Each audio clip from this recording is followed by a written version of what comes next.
Well, good morning, Izet from Zetster's Lab. This is my third take. The dogs were just playing again and everything was just going wrong, so I just had to chase them out and, well, I'm trying again. I promised you I'm going to show you my most favorite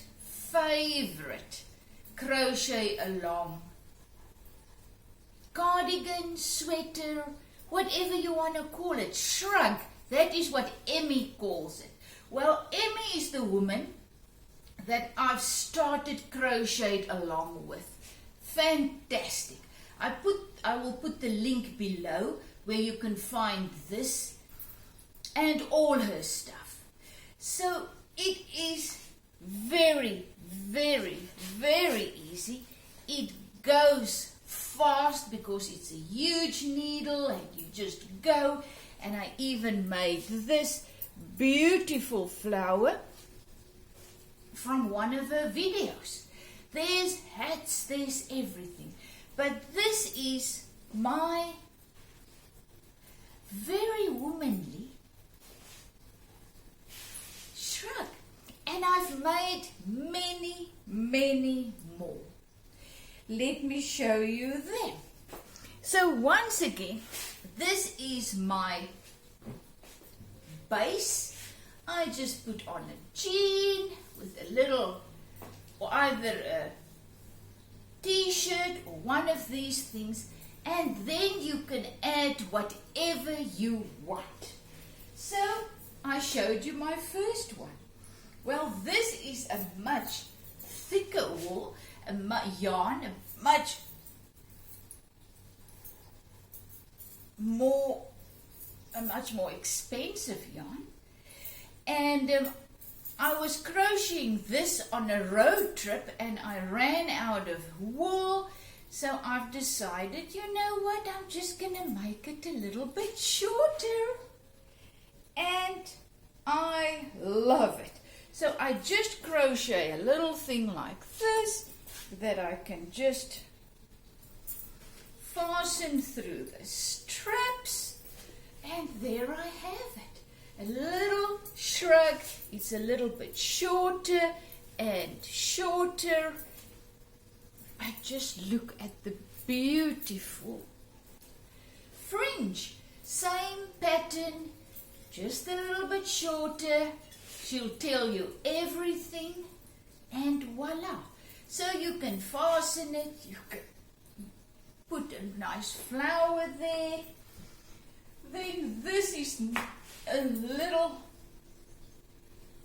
this one is still a more summery one, black and kind of black and white. So you can see I can wear it loose.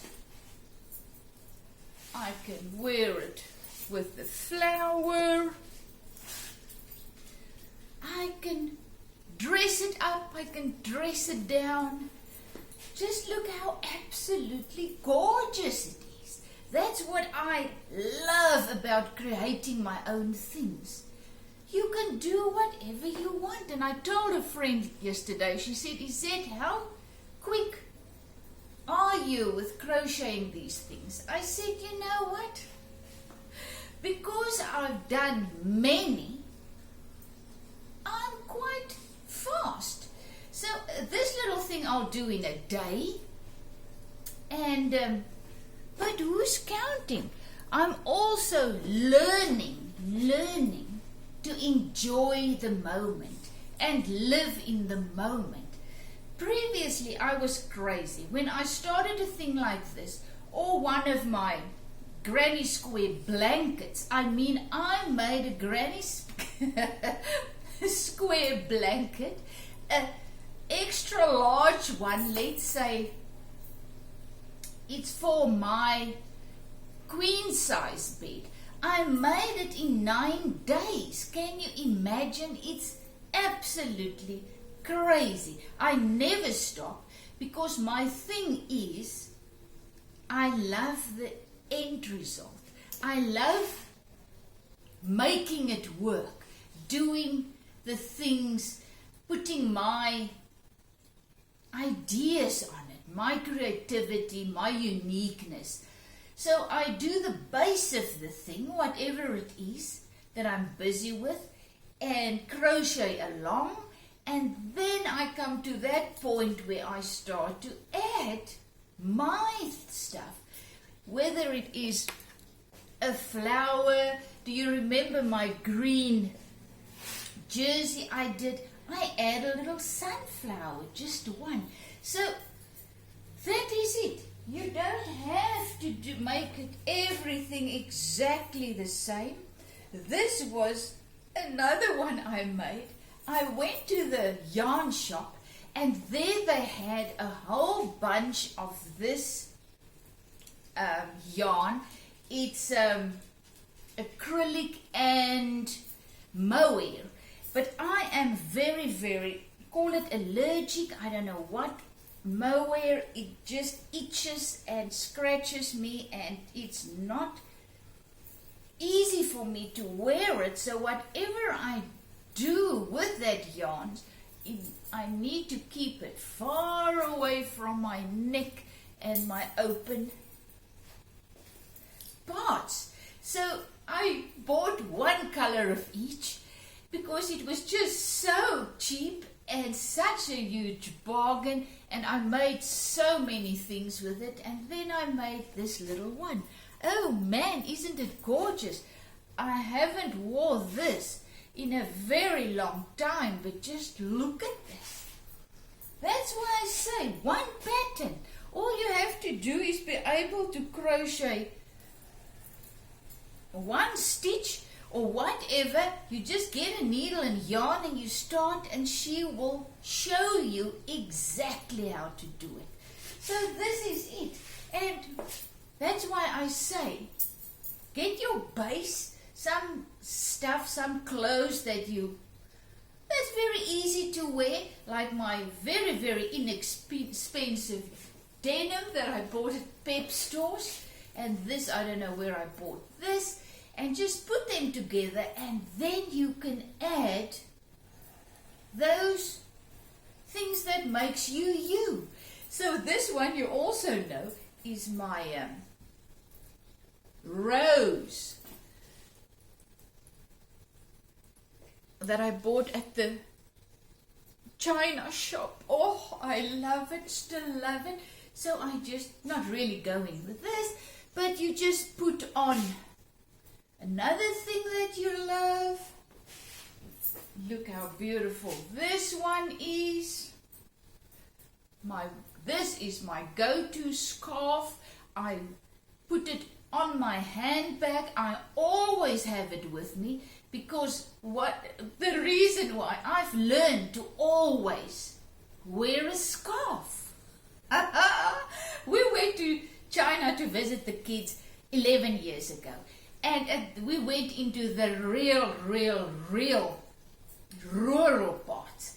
And some of those toilets were so stinky that you could not breathe in there. So the one day I had a scarf. So all I did was, because now you need to squat. Can you picture this? You can. It's not a Western toilet. It's just a hole in the floor.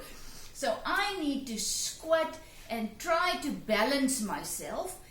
And there's no use the way that I can cover my nose and hold on and squat and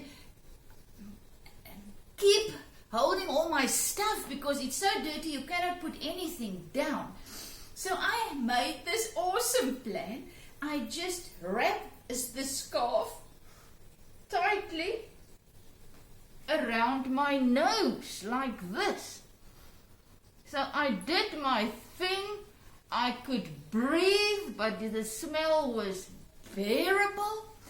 So from that day onwards, I always make sure I have a scarf because you never know when you're going to need it. If it's very cold, you can put it around your head and cover your ears. When I usually wash my hands in public restrooms, and then instead of blowing it with that dirty air or using their stuff, I just use my scarf.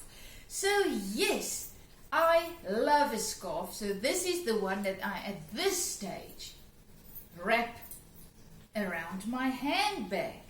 So, and then this is just another red one. So I'm just showing you what you can do with a little shrug like this. The sky's the limit. Add a few scarves and you will look like $1 million. But it's not even the looking, it's how does it make you feel. That's what it's all about.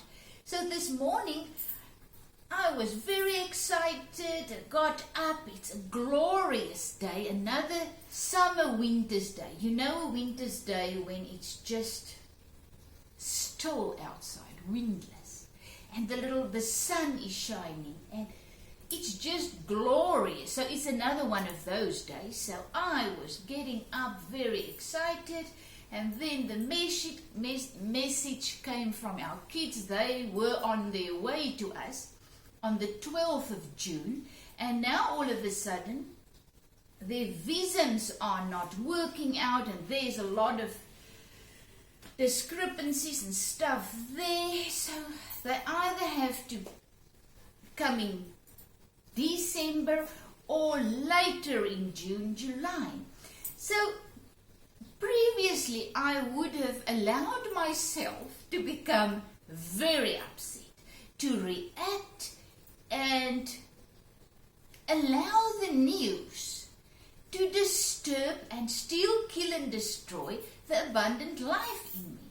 But you know what? As we were having breakfast, hubby was reading and telling me about this, and I just made a decision. I am not going to allow this news to come in and still kill and destroy the peace and joy and love and faith and whatever I have, the abundant life in me. I am going to keep trusting that it's all for good, that life is unfolding perfectly, whether I agree with it or not, whether I like it or not. I'm just gonna keep living my day, my moment, in faith that all is good, that everything will work out perfectly as it should. And look at this. I am making a video. I am allowing the joy and the peace to still flow through me. Is it easy? It becomes easier. I have learned to be content in every situation. That was something, a verse I grew up with. I never understood it. Now I am starting to learn to be content in every situation, to make peace and joy with whatever is happening, to accept whatever is happening instead of becoming angry and resentful and fearful and trying to force how I believe the situation should play out. I realized life is going to unfold as it should. The abundant life in me, that's also in you and all around us, is unfolding. Whether I like it or agree with it or not. So my only power in this realm is to accept what's happening, to make peace with what's happening, and to believe that it's for good. That's the choice we have. We can allow the things of this world to destroy our life, our inner peace, the power that we have in us, the love that we have, the joy, the happiness and the peace. That is our true nature. But we only can flow in that nature if we accept what is and stop fighting to get situations and people and places and whatever to turn out as we believe they should. So, I am trying. I don't know what's going to happen and how I'm going to feel in a minute from now. So, I am not standing here and telling you I've arrived. I've learned. I am learning. And my husband always tells me when I lose it or freak out about something or become very, very upset about something, he will always say, you know, you've got to practice what you preach. And then I say, but I am practicing. I'm practicing every day to walk in the abundant life in me instead of becoming upset and allowing the outside circumstances to steal, kill, and destroy the abundant life that is flowing through me right now. So I am learning. So that's why I'm doing these videos. Thank you for every new subscriber. I am so in awe. Thank you for each and every one of you. And let me know, please, if you've when you've started to crochet along, and if you've made one of these, and whatever. And you don't have to start crocheting after this.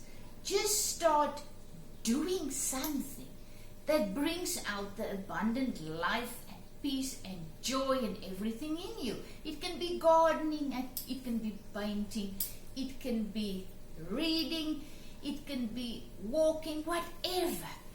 Creativity is the best thing because it takes your mind that's usually running around like a crazy thing all over the place, listening to everything, whatever. Creativity, when you create, your mind becomes still, and that is just the most amazing thing for me.